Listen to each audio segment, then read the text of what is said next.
Dear student, आपका अपने YouTube channel उड़ान हरियाणा पर स्वागत है। डियर स्टूडेंट, आज हम कक्षा 7 विषय विज्ञान उड़ान कार्य पुस्तिका के सारे पाठों के प्रश्न कार्यपत्रक हल करने वाले हैं। तो जो बच्चे चैनल पर नए हैं या जिन बच्चों ने अभी तक चैनल को सब्सक्राइब नहीं किया है, सब्सक्राइब कर लें, लाइक कर दें और अपने साथियों को शेयर कर दें। तो शुरू करते हैं आज की क्लास में पाठ 1 पादपों में पोषण। तो आप अपनी स्क्रीन पर देख सकते हैं कार्यपत्रक 1 है पाठ 1 का। नीचे कुछ पादपों के चित्र दर्शाए गए हैं। इन पेड़ पौधों के नाम लिखो। ये पादप अपना भोजन कैसे प्राप्त करते हैं। तो पहला जो पादप है प्यारे बच्चों, ये कीटभक्षी पादप है। तो यहाँ पर घट पर नहीं दिखाया हुआ है। इसके बाद में जो कुमुदनी का पौधा दिखाया हुआ है, एक कुमुदनी का फूल आपको दिखाई दे रहा है। और तीसरा जो चित्र है वो शैवाल का है। और इसके बाद में चौथा है एक वृक्ष के ऊपर अमरबेल लिपटी हुई है। तो अमरबेल जो है वो एक परजीवी पादप होता है, अपना भोजन खुद नहीं बनाता, दूसरे जिस पौधे पर रहता है उससे लेता है। आगे है पीपल। तो पीपल क्या है, प्रकाश संश्लेषण क्रिया द्वारा अपना भोजन खुद तैयार करता है। और शैवाल भी अपना भोजन खुद तैयार करते हैं प्रकाश संश्लेषण क्रिया द्वारा। तो आगे चलते हैं कार्यपत्रक 2 में। कार्यपत्रक 2 है पौधे अपना भोजन खुद बनाते हैं, पोषण की इस विधि को क्या कहते हैं। तो प्यारे बच्चों, पोषण की इस विधि को स्वपोषण कहते हैं। आगे है दूसरा, इनमें परजीवी पादप कौन सा है। अमरबेल, अनार, कीकर कोई नहीं। तो अमरबेल जो है वो क्या है, एक परजीवी पादप है। मृदा में उपस्थित जल व खनिज खालिस्तान द्वारा अवशोषित किए जाते हैं। तो ये तो आप सभी को पता है, किसके द्वारा अवशोषित किए जाते हैं, जड़ द्वारा। आगे है कार्यपत्रक 3। रमेश को भोजन करते समय जिज्ञासा होती थी कि माँ तो हमें भोजन बनाकर खिलाती है, परंतु इन पौधों को भोजन बनाकर कौन खिलाता है। उसकी यह जिज्ञासा शांत हुई जब अध्यापक पादपों में पोषण पाठ पढ़ा रहे थे। उन्होंने समझाया कि पादप अर्थात पौधे की पत्तियों में हरे रंग का एक वर्णक क्लोरोफिल पाया जाता है, जिसकी सहायता से पौधे सूर्य के प्रकाश की उपस्थिति में मिट्टी से जल एवं खनिज तथा वायुमंडल से कार्बन डाइऑक्साइड लेकर कार्बोहाइड्रेट के रूप में अपना भोजन बनाते हैं। इस प्रक्रिया को प्रकाश संश्लेषण कहते हैं। तो पौधों के भोजन बनाने की क्रिया को क्या कहते हैं, प्रकाश संश्लेषण। तो निम्न प्रश्नों के उत्तर दें। पौधों में पाए जाने वाले हरे रंग के वर्णक को क्या कहते हैं। तो क्लोरोफिल कहते हैं, जो पौधों की पत्तियों में पाया जाता है। पौधे वायुमंडल में कौन सी गैस का भोजन बनाने के लिए लेते हैं। तो कार्बन डाइऑक्साइड, जिसको CO2 भी हम लिख सकते हैं। ठीक है। आगे है पौधों द्वारा भोजन बनाने की प्रक्रिया को क्या कहते हैं। तो पौधों द्वारा भोजन बनाने की क्रिया को प्रकाश संश्लेषण कहते हैं। पौधे प्रकाश संश्लेषण के लिए मिट्टी से क्या प्राप्त करते हैं। तो प्यारे बच्चों जल व खनिज प्राप्त करते हैं। क्लोरोफिल पौधे के किस भाग में पाया जाता है। तो पत्तियों में पाया जाता है। आगे है किस के प्रकाश की उपस्थिति प्रकाश संश्लेषण के लिए आवश्यक है। तो सूर्य के प्रकाश की उपस्थिति आवश्यक है। आगे है कार्यपत्रक 4। पादपों में प्रकाश संश्लेषण प्रक्रिया के समय पानी पत्तियों तक कैसे पहुंचता है, किस रास्ते पहुंचता है। आओ इस क्रियाकलाप के लिए प्रयोग करें। सामग्री 2 सफेद फूल वाले सदाबहार के पौधे, 2 कांच के गिलास, लाल स्याही ड्रॉप पर 2 सूखी लकड़ी की डंडियाँ, उस पानी लें। कार्यविधि 2 छोटे छोटे सफेद पुष्प फूल वाले सदाबहार के पौधे जड़ सहित उखाड़कर जड़ों की मिट्टी को अच्छी तरह धो लें। 2 कांच के गिलास लो, उन्हें 1/3 साफ पानी से भरकर 1 गिलास में पानी में ड्रॉपर की सहायता से 15 से 20 बूंद लाल स्याही की मिला दें। अब दोनों पौधों को अलग अलग सूखी लकड़ियों से बांध दें। एक पौधे को लाल स्याही वाले घोल के गिलास में रख दें, दूसरे को सादे पानी वाले गिलास में टिका दें। दोनों गिलासों को लगभग 1.5 घंटे के लिए छाया में रखने दें के बाद अपने अवलोकनों को देखें।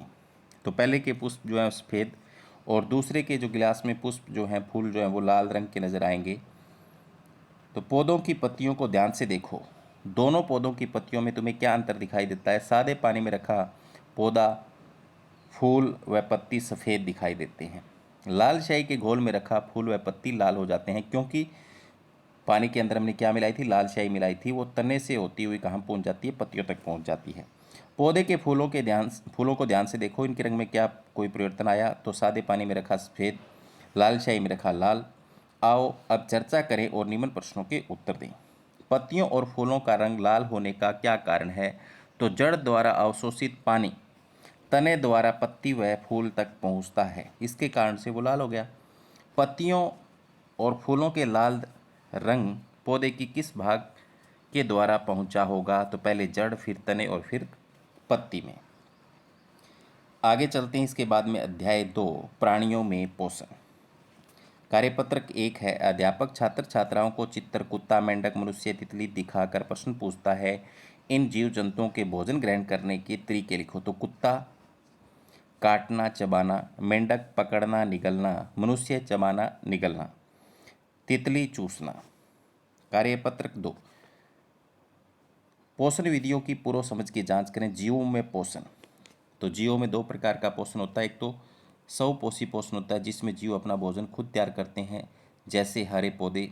दूसरा विषम पोषी पोषण होता है, उसमें जीव अपना भोजन खुद तैयार नहीं करता, दूसरे जीवों या पेड़ पौधों पर आश्रित होता है। तो विषम पोषण प्रणाली मनुष्य या दूसरे जंतु, ये 3 प्रकार का होता है। एक सहजीवी, एक मृतजीवी और एक परजीवी। सहजीवी में क्या होता है, 2 जीव साथ साथ रहते हैं, एक दूसरे को लाभ पहुंचाते हैं, जैसे लाइकेन, शैवाल और कवक का सहजीवी संबंध है। मृतजीवी मृत जीवों पर आश्रित होते हैं, गलीसड़ी वनस्पतियों पर उगते हैं, तो कवक और जीवाणु हो जाएंगे। परजीवी दूसरे जीवों के शरीर पर रहते हैं, उनसे अपना भोजन चूसते हैं या सोखते हैं, लेते हैं, उसको नुकसान पहुंचाते हैं, फायदा उसको कुछ नहीं पहुंचाते। तो परजीवी अमरबेल, जूं, खटमल। कार्यपत्रक 3, मानव के पाचन अंग पाचन तंत्र। जैसा कि आपने कक्षा 6 में भोजन के विभिन्न पोषक तत्वों के स्रोत एवं उपयोग सीखी, उसी क्रम में अब हम सीखते हैं कि भोजन पचता कैसे है। वह प्रक्रम जिसमें भोजन के अधिकतर पोषक तत्वों को हमारा शरीर ऐसे सरल तत्वों में बदल देता है जिनका उपयोग शरीर कर सके, पाचन कहलाता है। भोजन के पचने की क्रिया जिन अंगों में होती है उन्हें हम पाचन अंग या पाचन तंत्र कहते हैं। तो आओ मानव पाचन तंत्र के विभिन्न अंगों को पहचान कर उनके नाम दिए गए शब्दों से बॉक्स में लिखे हुए लाइन लगाकर प्रदर्शित करें।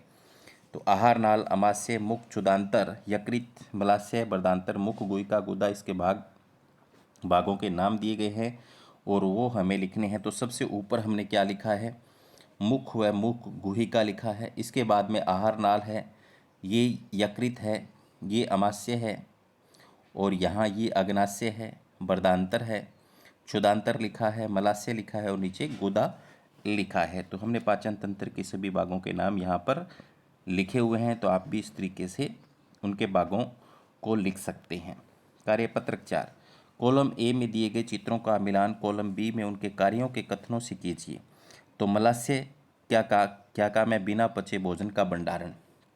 तो ये किसकी चीज में आ जाएगा, बिना पचे भोजन का भंडारण। क्षुदांतर पाचन का पूरा होना, यकृत पित्तरस का निर्माण करता है, लाला ग्रंथि लाला रस स्रावित करता है, बर्दांतर जल का अवशोषण करता है, अमाशय अमल का निर्मोचन करता है।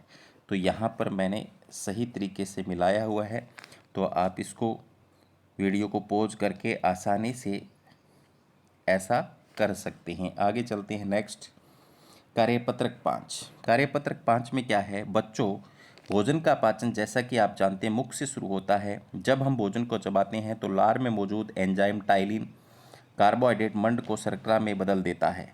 जब हम गेहूं या चने को मुख में चबाते हैं तो मिठास का अनुभव होता है, यह मिठास शर्करा है। आओ इस बारे एक मज़ेदार क्रियाकलाप मंड की जांच के लिए करते हैं। तो सामग्री, आपको गेहूं का आटा लेना है, पानी लेना है, आयोडीन का घोल लेना है, बिक्कर लेना है, प्रखनलियाँ लेनी है, फर्कनली स्टैंड और ड्रॉपर लेना है। तो बिक्कर में 1/4 पानी में आधा चम्मच आटा घोल लें। परखली में 10 से 12 बूंद आटे के घोल की लेकर उसमें आयोडीन की 2-2 बूंद डालकर जांच लें कि आटे के घोल का रंग गहरा नीला या काला हो रहा है या नहीं। तो बिल्कुल होगा क्योंकि उसमें मंड होता है, स्टार्च। अब 2 प्रखलियों पर कै और ख अंकित करें। प्रखली कै में 10 से 12 बूंद आटा घोल लेकर उसमें अपनी लार पर्याप्त मात्रा में मिलाकर अच्छे से हिलाएं। पर्याप्त मात्रा में लार निकालने के लिए कुछ देर के लिए मुख में साफ रुई को रख सकते हैं। प्रखली ख में 10 से बूंद आटा घोल लें परंतु उसमें लार न मिलाएं। दोनों प्रखलियों को आधा घंटे रखा रहने दें। उसके बाद दोनों प्रखलियों में आयोडीन घोल की 2-2 बूंद डालो। अब निम्न तालिका के परीक्षणों को परिणाम लिखो। प्रखली क, लार थी उसमें, हाँ। प्रखली ख, जिसमें लार नहीं थी। आयोडीन के साथ काला या नीला रंग आता है या नहीं, प्रखली क में नहीं आता। और ख में जिसमें हमने लार नहीं मिलाई उसमें आता है नीला काला मतलब उसके अंदर अभी भी मंड है, और जिसके अंदर लार मिलाई तो मंड नहीं है। अब बताओ मंड पर लार क्या क्या प्रभाव पड़ा। लार में उपस्थित एंजाइम मंड पर क्रिया करके उसे किस में बदल देता है, शर्करा में बदल देता है। इसी कारण प्रखंडली कै में आयोडीन का रंग नहीं परिवर्तित हुआ। आगे चलते हैं। पाठ 3 रेसों से वस्त्र तक। कार्यपत्रक 1, बच्चों को गांव के भ्रमण पर ले जाइए तथा जंतु और पादप तंतुओं में अंतर स्पष्ट करें। जांतव तंतु ऊन और रेशम लिख सकते हैं ऊपर, पादप तंतु रुई और जूट। जांतव तंतु को जब इनको जलाते हैं तो बाल जलने जैसी गंध आती है, और पादप तंतुओं को इनको जलाने पर घास जलने जैसी गंध आती है। ये जंतुओं से प्राप्त होते हैं जांतव, ये पौधों से प्राप्त होते हैं। जांतव होते हैं ये मजबूत कम होते हैं, और पादप ये ज़्यादा मजबूत होते हैं, पादप तंतु। कार्यपत्रक 2, भ्रमण के बाद बच्चों से पादप तथा जांतव और तंतुओं के चित्र चिपकाने को कहें। प्यारे बच्चों, इधर आपको रुई और जूट का चित्र चिपकाना है, इधर ऊन और रेशम का चित्र चिपकाना है। इसके बाद में आगे चलते हैं। कार्यपत्रक 3, रेशम कीट का जीवन चक्र नीचे दिए गए चित्रों द्वारा दर्शाए गए चित्रों की पहचान कर उनका नाम लिखें। तो पहले चित्र में क्या है, वयस्क मादा कीट है यहाँ पर, तो किस शहतूत की पत्ती पर अंडे देती है, और शहतूत की पत्ती पर रेशम कीट ये दिखा रखा, और कोकून, और कोकून से कोकून के अंदर विकासशील कीट। तो ये रेशम कीट का जो जीवन चक्र है वो दिखाया गया है। इस तरीके से अपना जीवन चक्र पूरा करता है। 1 2 3 4 5 स्टेप मैंने यहाँ पर लिखे हुए हैं। कार्यपत्रक 4, ऊपर दिए गए रेशम कीट के चित्रों को जीवन चक्र के अनुसार व्यवस्थित करें। तो यहाँ पर 1 2 3 4 5 मैंने लिख दिया है, यहाँ पर आप देख सकते हैं। कार्यपत्रक 5, आपके आसपास बहुत से पशु पाले जाते हैं, इनमें से कौन कौन से जंतुओं के बाल बड़े होते हैं। तो भेड़, बकरी, कुत्ता, बिल्ली, ऊंट के बाल बड़े होते हैं। आपने कभी शेर या बाघ का चित्र देखा है, उसकी गर्दन पर बड़े बाल तथा घने बाल होते हैं। क्या आप शेर के बालों से रेशे या वस्त्र बना सकते हैं, यदि नहीं तो कारण लिखें। नहीं, मोटे रुक्ष व कठोर बाल होते हैं शेर के। आपके आसपास और कौन कौन से पशु या जानवर जिनके शरीर पर बाल होते हैं किंतु उनसे रेशे या वस्त्र नहीं बनाए जा सकते। कुत्ता, बिल्ली, खरगोश, गधा, भैंस, इनसे हम रेशे या वस्त्र नहीं बना सकते। आगे है पाठ 4 ऊष्मा। कार्यपत्रक 1, 2 स्टील के गिलास लेकर एक में गर्म पानी डालें तथा एक में बर्फ का पानी। तो पहले में गर्म है और दूसरे में ठंडा। गिलास के बाहर हवा में उपस्थित जल वाष्प संघनन द्वारा जल की बूंदें, तो जो जिसमें हमने ठंडा पानी डाला वो बाहर से गीला हो जाता है। क्यों हो जाता है, क्योंकि हवा के अंदर जल वाष्प होते हैं, वो इस गिलास से छूते हैं तो संघनित हो जाते हैं, पानी की बूंदों में बदल जाते हैं। अब दोनों गिलासों को बाहर से छू कर देखो क्या महसूस होता है, लिखें। तो गिलास बी जो है वो गिलास बाहर हवा में उपस्थित जल वाष्प संघनन द्वारा जल की बूंदों में बदल जाता है, मतलब गीला लगता है बाहर से। अपने आसपास की कुछ गर्म व ठंडी वस्तुओं अथवा पदार्थों की सूची बनाकर उन्हें वर्गीकृत कीजिए। गर्म वस्तुएं चाय, कॉफ़ी, आग, गर्म सब्जी, गर्म पानी। ठंडी वस्तुएं आइसक्रीम, शीतल पेय, बर्फ़, जूस, ठंडी लस्सी। कार्यपत्रक 2, घर में किसी सदस्य को बुखार हो जाता है तो उसे लेकर डॉक्टर के पास ले जाते हैं।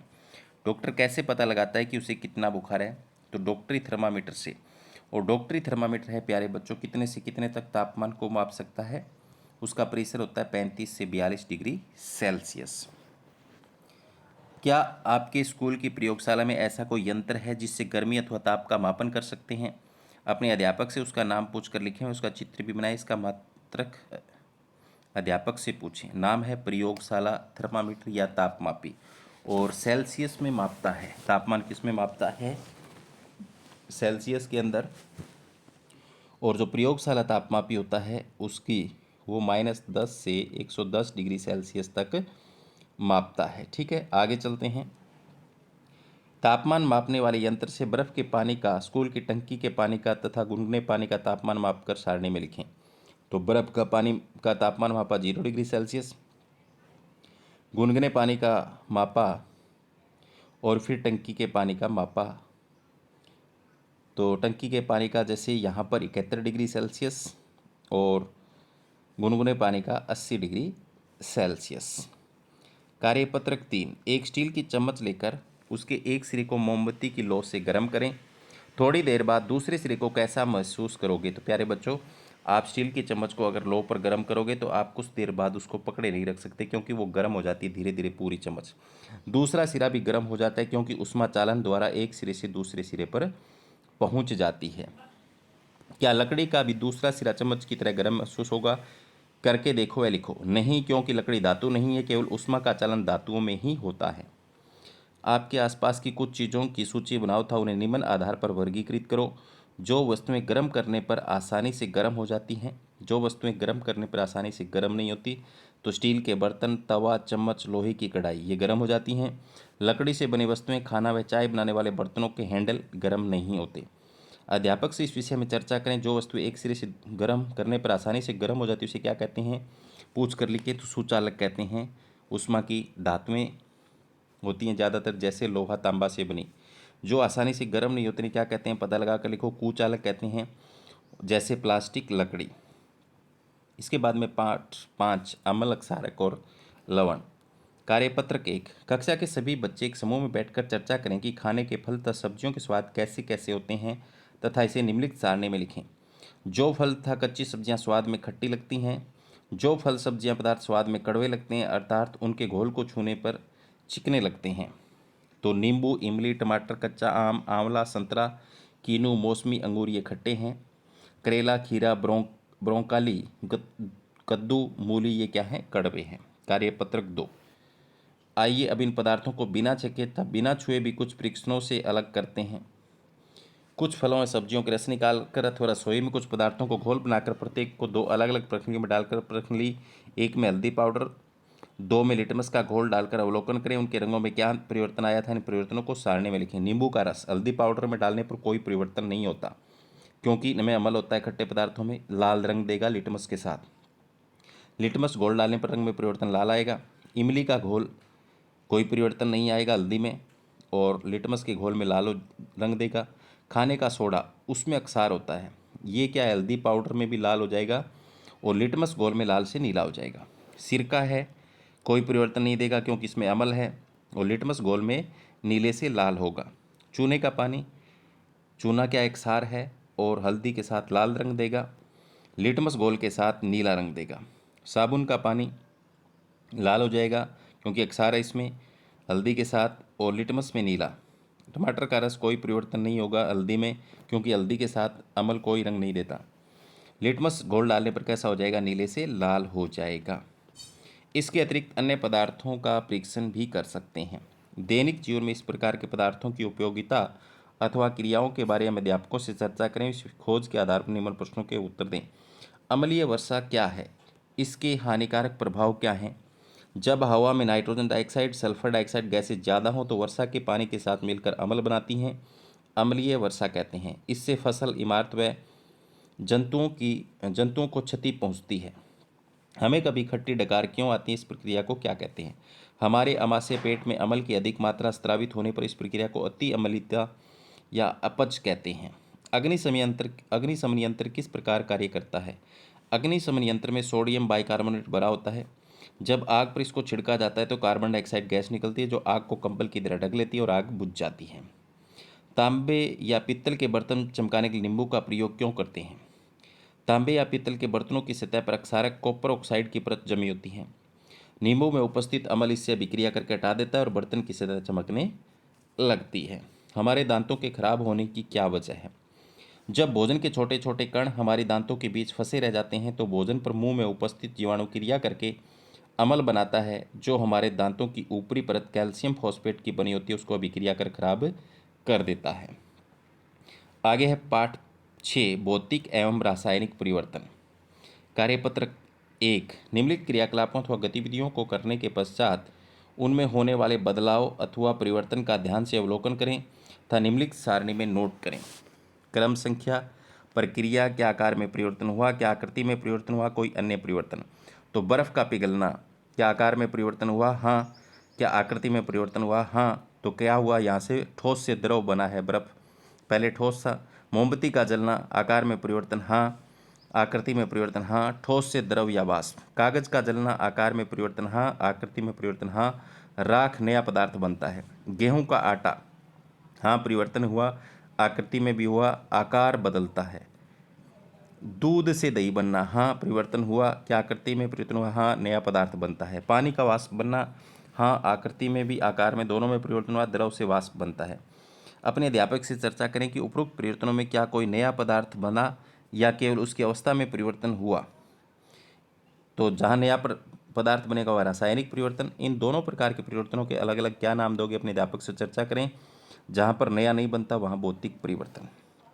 कार्यपत्रक 2, अपने आसपास होने वाले परिवर्तनों की एक सूची बनाओ तथा इन परिवर्तनों को वर्गीकृत करें कि किन परिवर्तनों को वापस पलटा जा सकता है, किन को वापस नहीं। परिवर्तनों के नाम, इन परिवर्तनों को वापस पलटा जा सकता है, हाँ या नहीं में उत्तर। कागज का जलना, क्या राख बनने के बाद वापस कागज बनाया जा सकता है? नहीं। दूध से दही बनना, दही बनने के बाद वापस दूध बनाया जा सकता है? नहीं। बर्फ़ का पिघलना, बर्फ़ पिघल गई तो वापस उसको हम बर्फ़ में बदल सकते हैं? हाँ। मोमबत्ती का जलना, नहीं। पानी का वाष्प बनाना, हाँ। नमक का पानी में घुलना, हाँ नमक और पानी को अलग अलग कर सकते हैं। वापस लोहे पर जंग लगना, जंग लगने के बाद वापस उससे लोहा नहीं बनाया जा सकता, तो नहीं। अपने अध्यापक से चर्चा करके आसपास होने वाले उपयोगी रासायनिक परिवर्तनों की सूची बनाए था, उनमें उत्क्रमणीय था, अनुत्क्रमणीय था, भौतिक एवं रासायनिक में वर्गीकृत करें।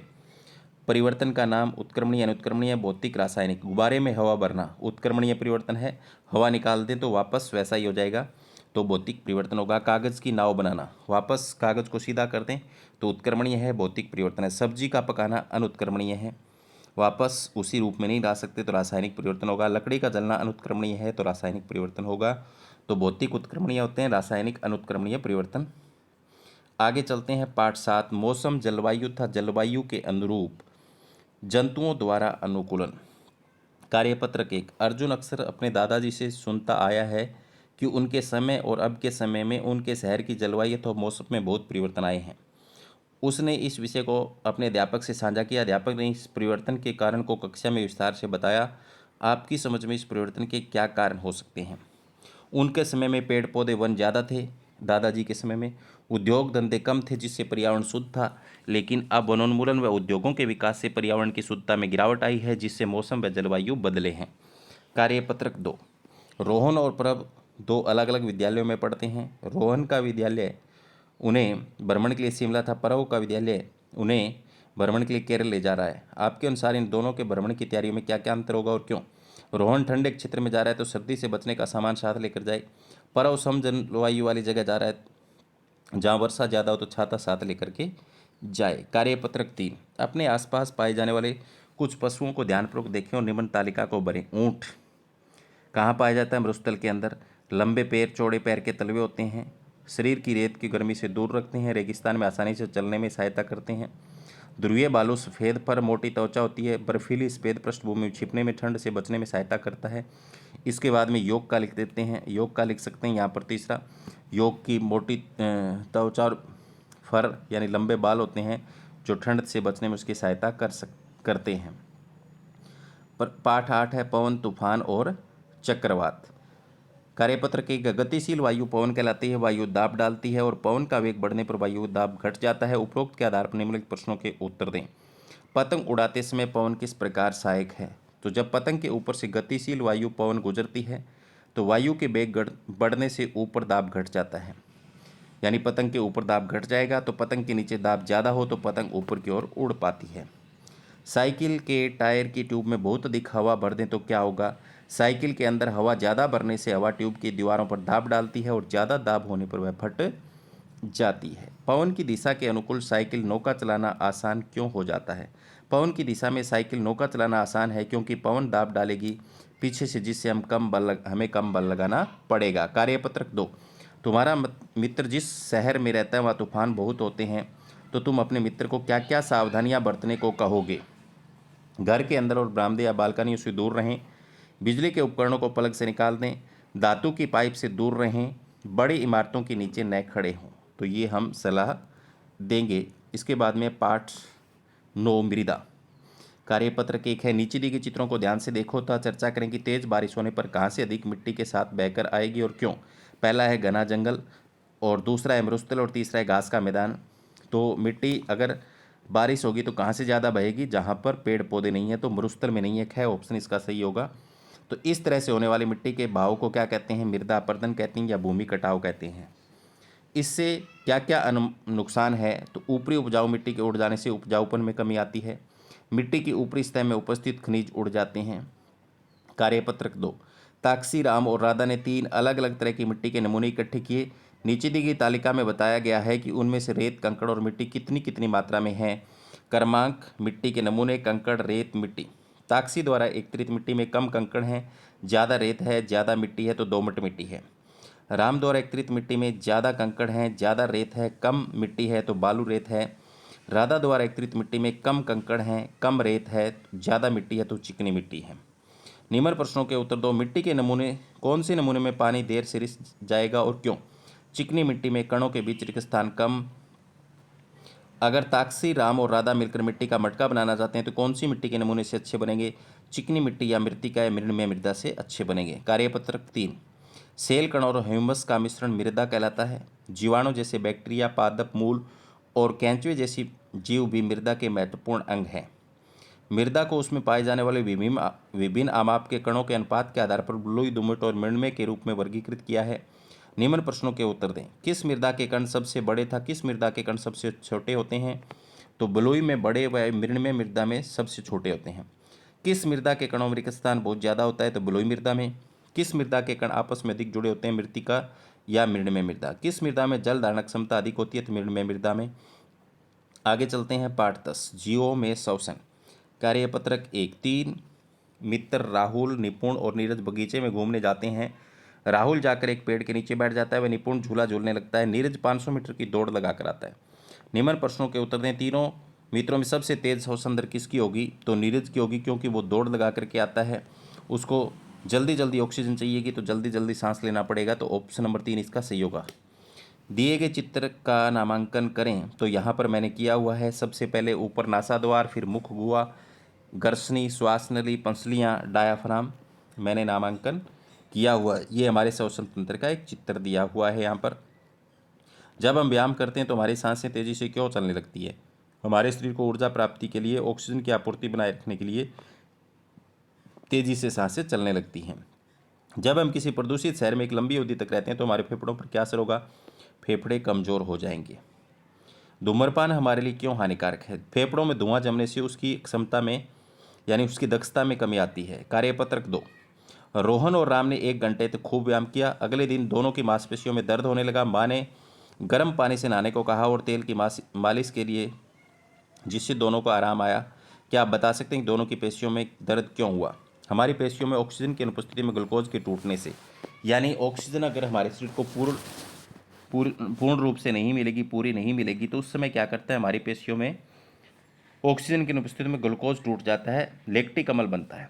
तो मांसपेशियों में इकट्ठा होने वाले अम्ल का नाम क्या है? लैक्टिक अम्ल। उसके कारण से क्रैम्प आते हैं, दर्द होते हैं। अवायवीय श्वसन किन जीवों में होता है? तो ईस्ट में होता है।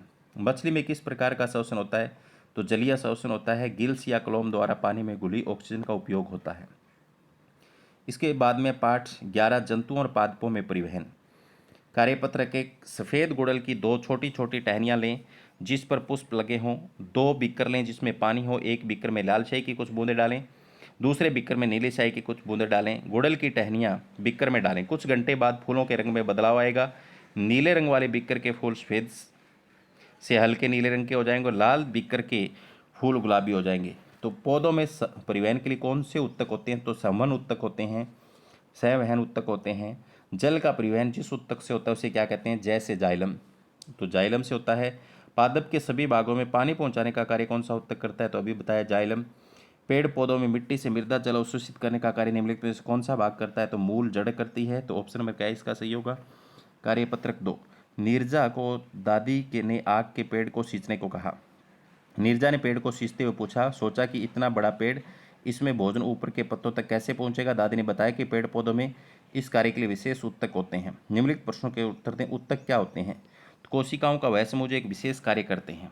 संवहन उत्तक क्या है?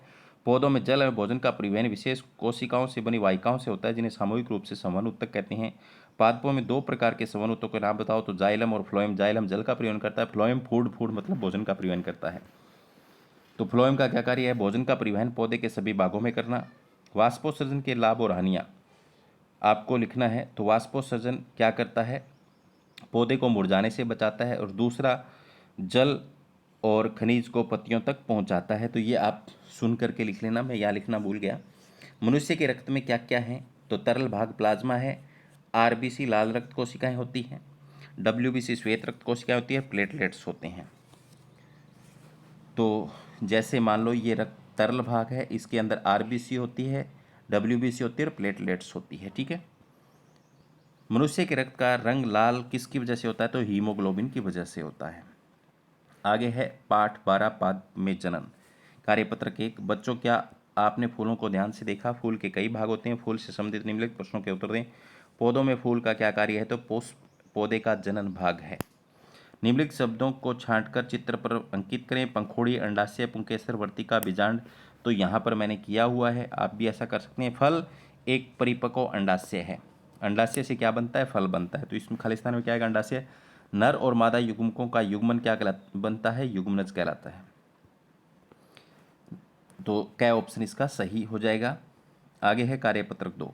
वन महोत्सव में मास्टर जी विद्यालय में लगाने के लिए गुलाब की कलम लेकर आए। रोहित ने कहा, सर क्या गुलाब के बीज होते हैं? मास्टर जी ने जवाब बताने के लिए बताया कि कुछ पौधे बीजों से नहीं कलम से जनन करते हैं। ऐसी विधि को कायिक प्रवर्धन कहते हैं, क्योंकि जड़, तना, पत्ती ये क्या है? पौधे के कायिक भाग हैं। अगर इससे नया पौधा बनता है तो वो कायिक प्रवर्धन कहलाता है। कायिक प्रवर्धन से जनन करने वाले पौधे कौन कौन से हैं? तो आलू, नींबू, संतरा, चमेली में। तो आपने आलू के बीज नहीं देखे होंगे। तो आलू की ही काट करके उसको उगाया जाता है। एक आँखें होती है उसमें छोटी छोटी, तो वो तना है। तो आलू इसका उत्तर होगा। जनन कितने प्रकार के होते हैं? 2 प्रकार के, लैंगिक और अलैंगिक। लैंगिक जनन में नर व मादा दोनों की जरूरत होती है, बिल्कुल। अमीबा में अलैंगिक जनन होता है। पुष्प पादप के जनन अंग होते हैं, सही। किस पौधे में जनन पत्तियों द्वारा होता है? तो आम, केला, ब्रायोफिलम, मोगरा। तो ब्रायोफिलम में होता है, जिसको पत्थर चट्टा भी कहा जाता है। इसके बाद में पाठ 13 गति एवं समय। कार्यपत्रक 1, सभी बच्चे एक समूह बनाकर कक्ष में लगे श्यामपट्ट को अपनी बाली सत से मापें व इस माप को सारणी में नोट करें। अब दोबारा से सभी बच्चे इंच टेप की सहायता से श्यामपट्ट की लंबाई मापें और सारणी में नोट करें। राधा की बाली सत की 6 लगती है, रवि की 5.5, मुस्कान की 7, रमेश की 4.5, सुमन की 5 और संगीता की 6। इंच टेप से नापने पर सभी का 5 फिट आता है। बाली सत सभी की अलग अलग हो सकती है। कार्यपत्रक 2, आप अपने आसपास उड़ती हुई किसी मधुमक्खी या मक्खी को ध्यान से देखो। अब इसके द्वारा तय की गई रास्ते को बिंदु रेखा द्वारा कागज पर बनाएं। तो यहाँ पर जैसे मैंने बनाया हुआ है, तो आप भी बना सकते हैं। कार्यपत्रक 3, आप अपने आसपास यातायात के साधनों का अवलोकन करें। आप पाओगे कि कुछ यातायात के साधन बहुत जल्दी एक स्थान से दूसरे स्थान पर पहुंचा देते हैं, जबकि कुछ साधनों से जाने पर बहुत समय लगता है। उपरोक्त विषय के संदर्भ में सारणी को पूरा करें। तेज गति वाले साधन रेलगाड़ी, कार, बस। मंद गति वाले साधन साइकिल और रथ। कार्यपत्रक 4, एक धागे के एक सिरे पर पत्थर का एक छोटा सा टुकड़ा बांधो, दूसरे सिरे को हाथ से पकड़कर दाईं ओर धकेलो और अब इस स्वतंत्र रूप से गति करने दें। तो यह किस प्रकार की गति का उदाहरण है? दोलन गति का। माध्य स्थिति के दाएं बाएं। दैनिक जीवन में इस प्रकार की गति कहाँ देखते हैं? तो झूले की गति इस प्रकार की होती है। घड़ी के पेंडुलम की गति, सरल लोलक की गति इस प्रकार की होती है। पाठ 14, विद्युत और इसके प्रभाव। कार्यपत्रक 1, सभी बच्चे तार, बैटरी व बल्ब की सहायता से निम्न परिपथ बनाएं और सारणी में दी वस्तुओं को इस परिपथ में लगाकर देखें कि किसी वस्तु को जोड़ने पर बल्ब जलता है और किस में नहीं। तो लोहे की कील इसमें जोड़ेंगे तो बल्ब जलेगा, हाँ सुचालक है। रबड़ बैंड में नहीं जलेगा, कुचालक है। सिक्का, हाँ सुचालक। कागज नहीं कुचालक। चाबी, हाँ सुचालक। कपड़ा नहीं कुचालक। पित्तल का बर्तन, हाँ सुचालक। चौक नहीं कुचालक। प्रकार, हाँ क्योंकि लोहे का बना होता है, धातु का बना होता है, सुचालक। दोनों तरफ से छिली पेंसिल, हाँ सुचालक। कार्यपत्रक 2, तो यहाँ पर उनके नाम दिखाने आपको। ए सेल है और ब बल्ब है, द स्विच है और स तार है। उपरोक्त परिपथ में दिए गए प्रतीक ए ब से द के नाम लिखो। तो हमने सेल लिखा, बल्ब, तार, स्विच और इनके चित्र आगे हमने यहाँ बना दिए हैं। क्या इस परिपथ में लगा बल्ब वर्तमान स्थिति में जलेगा? तो यहाँ पर आप इस चित्र में देखो, ये जो स्विच है ये इसका खुला पड़ा है, तो बल्ब नहीं जलेगा। तो यहाँ नहीं, क्योंकि परिपथ खुला, स्विच ऑफ। निम्न परिपथ में कुंजी की क्या स्थिति है? क्या ये खुली है, बंद? तो खुली है। संकेत से किस प्रकार के पदार्थ से बनाए? विद्युत सुचालक या कुचालक। तार के बारे में पूछा है तो सुचालक होता है। आगे है प्रकाश। पाठ 15, कार्यपत्रक 1, आदित्य ने अपनी दादी से पूछा कि हम सूर्य को सूर्य देवता क्यों कहते हैं?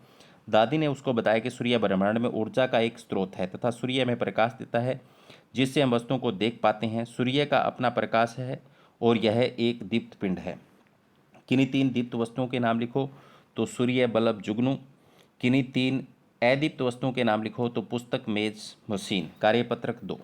रोहन अपने पापा के साथ सुबह सुबह घूमने गया तो देखता है कि सड़क पर कोहरा फैला हुआ है और उसे रास्ता ठीक से दिखाई नहीं दे रहा। सड़क पर सभी वाहन धीमी गति से लाइटें जलाकर चल रहे हैं और बार बार गाड़ी का शीशा साफ करते हैं। ऐसी वस्तुएं जिनके आर पार देखने पर धुंधला दिखाई देता है उन्हें पारभासी वस्तुएं कहते हैं। ऐसी वस्तुएं जिनके आर पार देखने पर सुस्पष्ट दिखाई दे उन्हें पारदर्शी वस्तुएं कहते हैं। ऊपर दिए गए वक्ते में पारभासी वस्तु कौन सी है, तो कोहरा है। गाड़ी का शीशा किस प्रकार की वस्तु का उदाहरण है, तो पारदर्शी है, क्योंकि उस पर कोहरा जम गया जिसके कारण से धुंधला दिखाई देता है। कार्यपत्रक 3। अन्यथा अपने दोस्तों के साथ एक खेल खेलती है। अनन्या। सभी बच्चे कुछ वस्तुएं लिए हुए हैं और बारी बारी से उन वस्तुओं को धूप में ले जाकर उसकी छाया को देखते हैं। सभी अपनी वस्तुओं की छाया का परिणाम सारणी में लिखते हैं। पुस्तक से छाया बनेगी क्या, हाँ, क्योंकि अपारदर्शी वस्तुओं की छाया बनती है जिसके प्रकाश आर पार नहीं जा सकता हो। तो पुस्तक की बनेगी कांच का गिलास जिसके आर पार दिखाई देता है, तो नहीं बनेगी। पेंसिल, हाँ बनेगी, प्रकाश उसके आर पार नहीं हो सकता।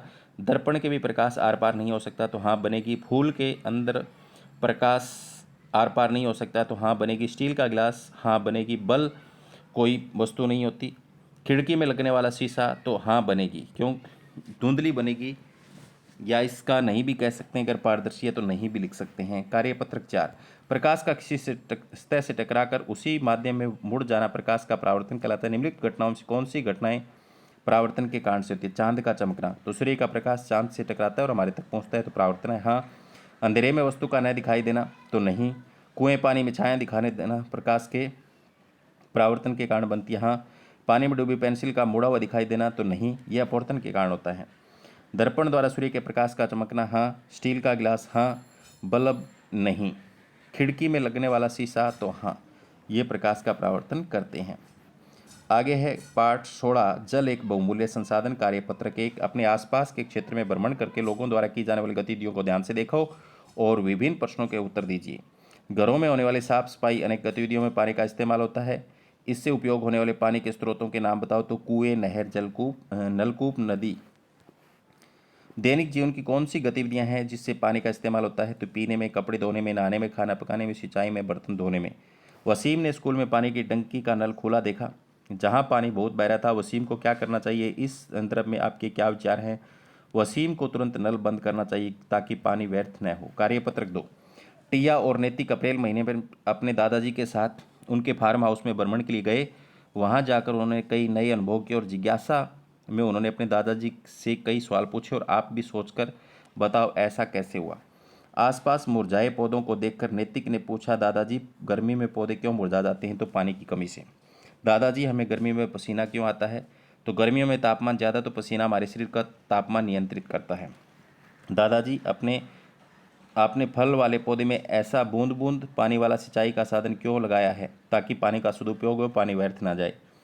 दादाजी आपने अपने खेत में फुहारे और चाचा जी ने खुला पानी क्यों रख रखा है। दादाजी को पता है कि फुहारे से सिंचाई करेगा तो पानी की बचत होगी, वर्ष भर पानी उपलब्ध रहेगा, फसल पक जाएगी। दादाजी अगर ट्यूबवेल से पानी आना बंद हो जाए तो आप क्या करेंगे, मोटर या इंजन बंद कर देंगे। कार्यपत्रक 3। तो एक तरफ बाढ़ का चित्र है और दूसरी तरफ सूखा दिखाया गया। इन दोनों चित्रों को देखकर आप क्या समझ रहे हैं, एक में ज़्यादा वर्षा से बाढ़, चित्र 2 में वर्षा की कमी से सूखा। ये स्थितियाँ क्यों उत्पन्न होती है, तो मानवीय क्रियाकलापों जैसे वनों की कटाई, जिससे तापमान बढ़ा, वर्षा में कमी आई। इस प्रकार से उत्पन्न स्थितियों से बचने के लिए हमें कौन कौन से उपाय करने चाहिए, अधिक से अधिक वृक्ष लगाकर बच सकते हैं।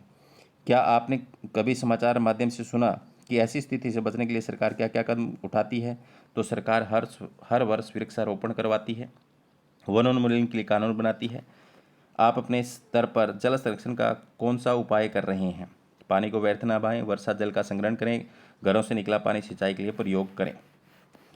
आगे है पाठ 17, वन हमारी जीवन रेखा। तो बच्चों आप सभी चित्र देखकर इसमें दिखाई देने वाले 2 पशुओं के नाम लिखो। तो मैंने यहाँ पर शेर, हाथी, जिराफ, हिरण लिख दिया है, जो आपको दिखाई दे रहे हैं आप भी लिख सकते हैं। चित्र में दिखाई देने वाले जीव जंतु कहाँ पाए जाते हैं, तो वन में। चित्र में दिखाए गए जीव जंतु के अतिरिक्त मिलने वाले जीव जंतु और पेड़ पौधों की सूची बनाओ। तो भालू, लंगूर, चीड़, देवदार, सांगवान चित्र के अलावा हमने यहाँ पर लिख दिए। क्या जंगली जानवरों को जंगलों से बाहर रखना सुरक्षित है, तो नहीं।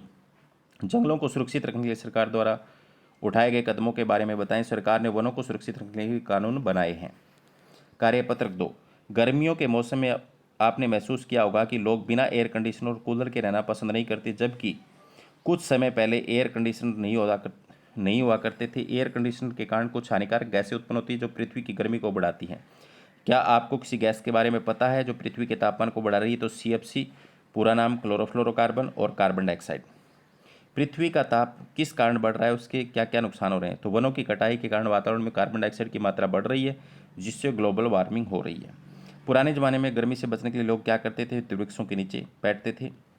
पृथ्वी के ताप को कम करने के लिए आप कुछ उपाय सुझाएं। वृक्षारोपण करें। पर्यावरण से संबंधित विश्व दिवस के बारे में बताओ। तो 5 जून विश्व पर्यावरण दिवस के रूप में मनाया जाता है। आगे है पाठ 18, अपशिष्ट जल की कहानी। तो कार्यपत्रक 1 में आप देख सकते हो गंदला पानी जो है वो किस तरीके से बह रहा है और किस तरीके से उसमें झाग पनप रहे हैं। क्या चित्र में दिखाया गया जल स्वच्छ है? नहीं।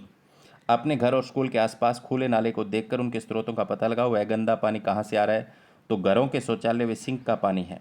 घरों और दूसरी संस्थाओं का गंदा पानी कहाँ जाता है? नालियों के द्वारा गांव या शहर से बाहर। गंदे पानी में होने वाली समस्याओं और बीमारियों के बारे में बताओ। तो गंदे पानी से मक्खी मच्छर पनपने लगते हैं, जिससे अनेक बीमारियां हैजा मलेरिया फैलती हैं। पानी का गंदा होने से बचाने के लिए आप क्या क्या उपाय कर सकते हैं? नदी नालों नहरों में घर का कूड़ा करकट अपशिष्ट न डालें। कार्यपत्रक 2, अपशिष्ट जल के नमूने को स्वच्छ करने के लिए क्रियाकलाप करें। इस क्रियाकलाप से एक सरल फिल्टर पेपर का निर्माण करेंगे, जिसके लिए हमें एक प्लास्टिक की बोतल, कंकड़, रेत, चारकोल और छोटी छोटी डंडियों की आवश्यकता होगी। चित्र के अनुसार आप भी एक फिल्टर पेपर निर्माण कर सकते हैं तथा अस्वच्छ जल के नमूने को फिल्टर कर सकते हैं। क्या इसके अलावा भी आप और किसी युक्ति के बारे में जानते हैं जो स्वच्छ करने में मदद करेगी जल को? तो रासायनिक पदार्थ जैसे फिटकरी, व्यंजक चूर्ण व लाल दवा के प्रयोग से। क्या कभी आपने अपने आसपास किसी ऐसे यंत्र का भ्रमण किया जहाँ से जल को स्वच्छ किया जाता है? तो हाँ। जल स्वच्छ करने के लिए आप क्या योगदान कर सकते हैं? घरों व कारखानों का गंदा पानी नदी में न बहाएं। 22 मार्च को मनाए जाने वाले जल दिवस का अहम कारण क्या है? लोगों को जल की बचत व स्वच्छता के लिए जागरूक किया जाता है। आप अपने स्तर पर जल को अपशिष्ट होने से बचाने के लिए अपने स्कूल और घर में क्या क्या उपाय करेंगे? तो सोख्ता गड्ढा बनाकर हम कर सकते हैं। तो प्यारे बच्चों, इसी के साथ जो उड़ान कार्य पुस्तिका है आपकी पूरी होती है कक्षा 7 की। धन्यवाद।